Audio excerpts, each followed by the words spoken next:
For all the fans of this movie, you're probably not gonna like what I have to say. Welcome back to my 2 cents, everyone, and today we're continuing Godzillathon, the review series where I review every Godzilla movie starting from the original 1954 all the way to Godzilla x Kong: The New Empire. And on this episode, I'm gonna be giving you my 2 cents on King Kong vs. Godzilla. And for those of you in the audience that don't know, yes, Godzilla and Kong have fought before. This movie was released back in 1962 in Japan, but had an American release in 1963, and was the first Godzilla movie and King Kong movie to ever be released in color. After acquiring the rights to King Kong for a brief time from Universal Studios, because no American studio, I guess, wanted to bring this movie to life, Toho brought back Yoshiro Honda and the Big G to create the first ever Japanese and American collaborated Godzilla movie, at least to my knowledge, and to make two of the most popular monsters at the time clash in an epic battle. And while this movie definitely has its iconic moments,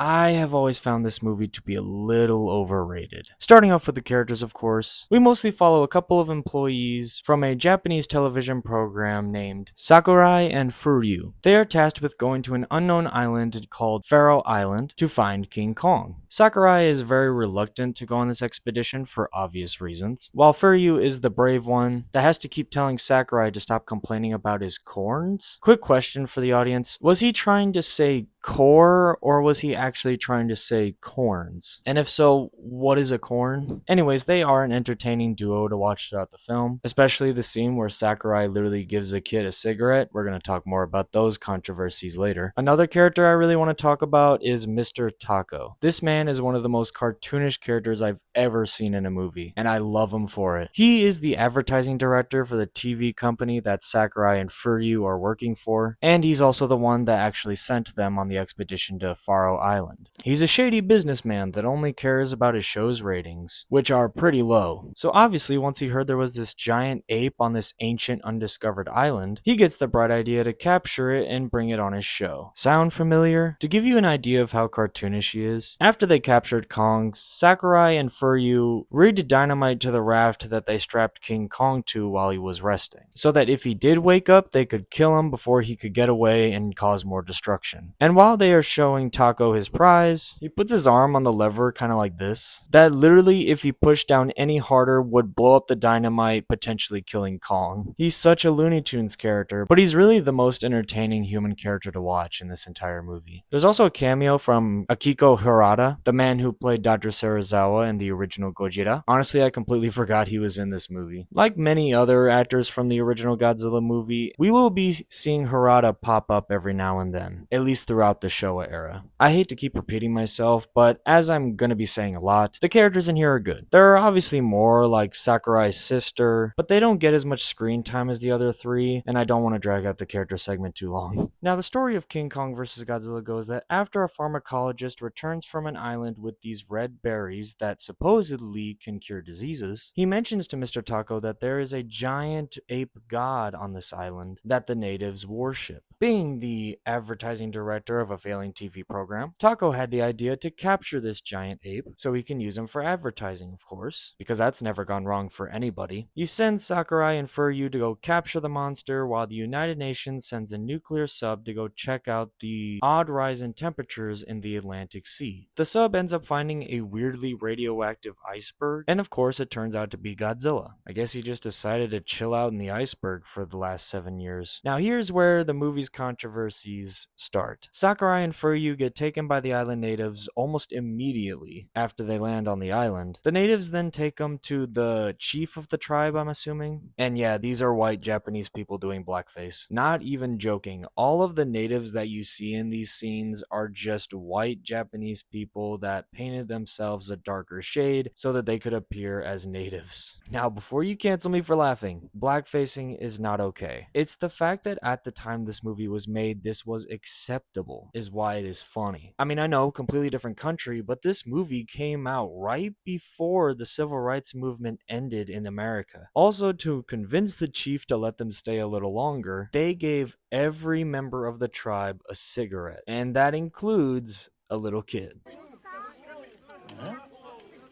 しょうがねえな。おまわりに見つかったって知らないよ。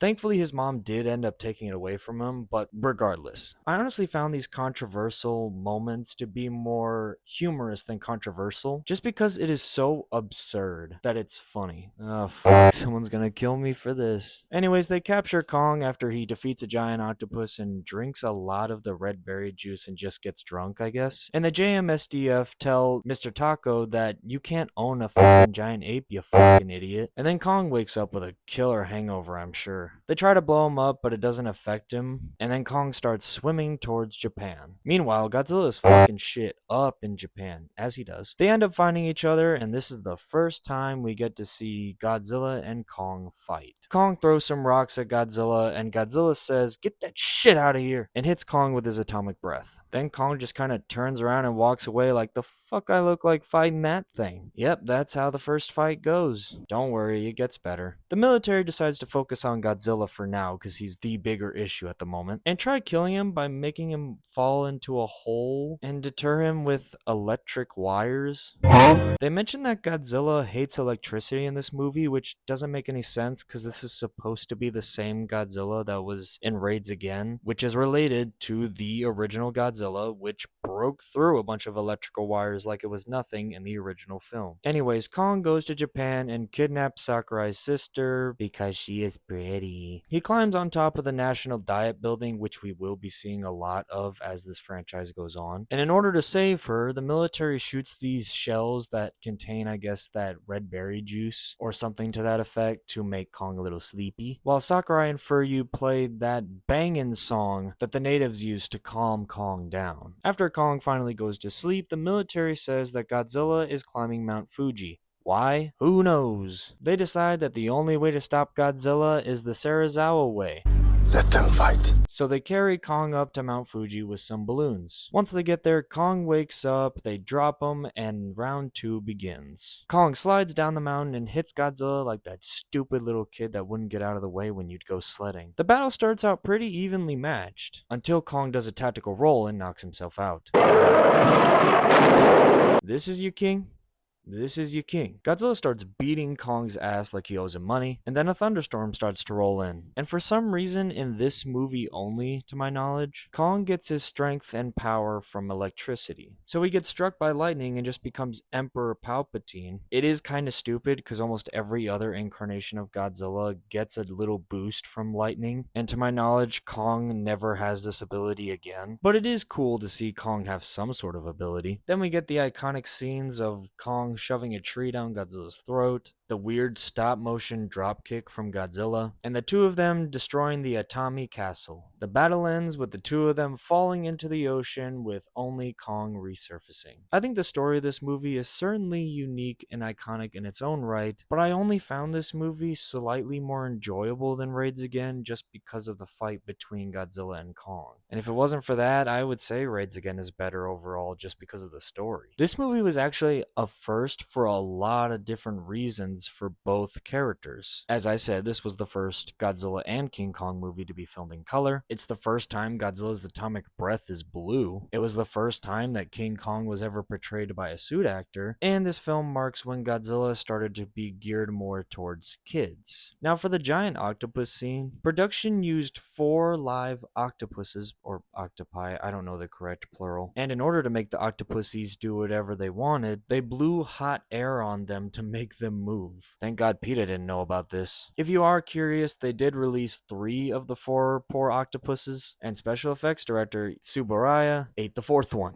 Look, I know it was kind of cruel, but Tsuburaya is a legend, so I'm gonna give him a pass. Now let's talk about the kaiju themselves, of course, starting with Godzilla. This might be a little controversial to a lot of Godzilla fans, but I don't like this suit as much as a lot of other suits in the franchise. It has grown on me a bit over the years, but I still can't get over the fact that he looks like a frog. I've just personally never understood the hype around this suit in particular. Also, this is supposed to be the same Godzilla in Raids Again, but he does not look the same at all. He has 3 toes instead of 4, he has no ears, and obviously his face got smushed. One more thing I wanted to mention about King Goji before we move on to King Kong is there was a deleted scene where Godzilla destroys Takashi, a city in Japan, but it was cut from the final film, likely due to budgetary reasons. As for the King Kong suit, I am not ashamed to say that I do not like it. It's very goofy and even creepy in some scenes, namely his ugly face. He just looks like a rejected Chuck E. Cheese animatronic. In order to separate this King Kong from the original design, it was requested that they try to make Kong's face in particular look different. So instead of basing his face off of a gorilla, sculptor Toshimitsu based it off of a Japanese macaque.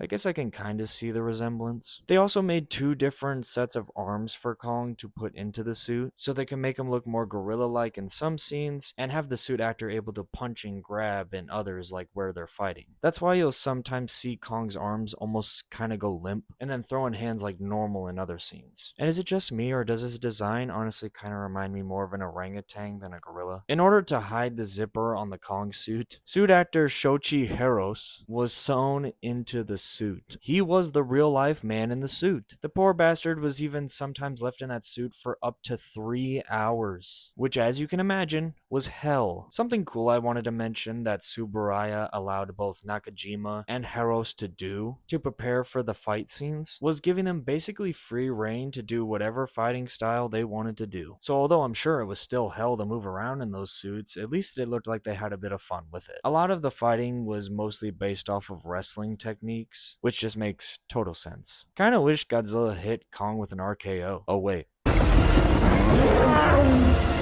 Now let me talk about the question that still gets asked to this very day. Who actually won the fight? The official answer, according to Toho, is King Kong won. Now, for the longest time, I was that Godzilla fan that said that he would die on the hill, that it was a tie, because Godzilla was not confirmed to be dead. But as I have matured, I will take that L and say that if Toho says Kong won, then that's just how it is. And if you really read about it, it really does make sense why Kong won this movie. Kong was the more popular monster at the time. While Godzilla was definitely a popular monster, he was more popular at home in Japan and not so much over in the West. And it had also been about 7 years since the last Godzilla movie came out. I will still say, though, that up until the end of the final battle, Kong was losing a lot. He literally ran away the first time he fought Godzilla, and he knocked himself out on Mount Fuji. But at the end of the day, Kong won the fight. But as many of you now know, we G fans got our get back not too long ago. That will be an interesting film to cover. I know I said in the Raids Again review that I wanted to try to pick scenes for the That's Money segment that weren't just kaijus fighting, but come on, the best scene in this movie is obviously the fight on Mount Fuji. More specifically, my favorite part of the fight was when Kong got his lightning powers and started shocking Godzilla. It is one of the most iconic monster fights in movie history. Of course it was going to be my favorite scene. Believe it or not, there actually is a universe where King Kong fought Frankenstein's monster here instead of Godzilla. The honor of fighting Frankenstein would go to a much lesser known kaiju